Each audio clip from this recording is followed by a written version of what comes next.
Magandang araw po sa inyo lahat. Welcome back to my channel. Ngayong araw po ay tuturo ko kung paano gumawa ng ating homemade ice cream.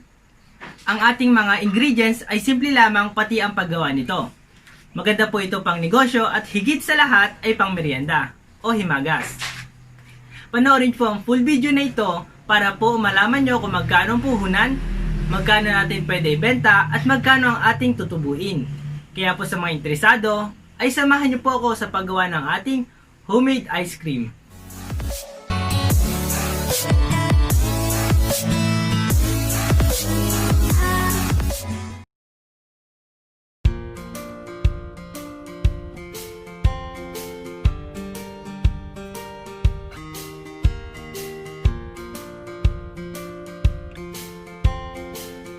Ang mga gagamitin natin sangkap sa paggawa ng ating homemade ice cream ay 410 ml ng evaporated milk chilled overnight, 750 grams ng all-purpose cream chilled overnight, 585 grams ng condensed milk chilled overnight, 75 grams ng 3-in-1 coffee mix, at para sa toppings ay 25 grams ng 3-in-1 coffee mix.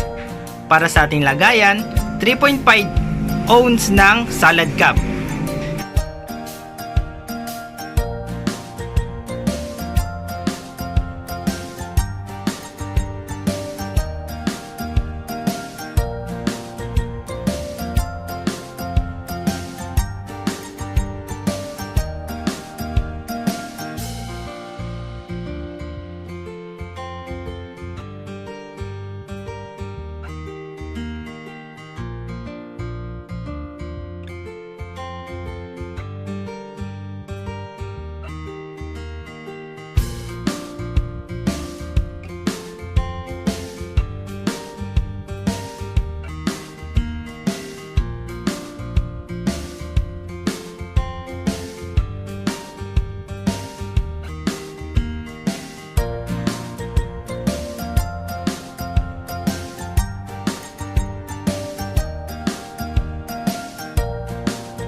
Ngayon po, tatapos na tayo sa paggawa ng ating homemade ice cream.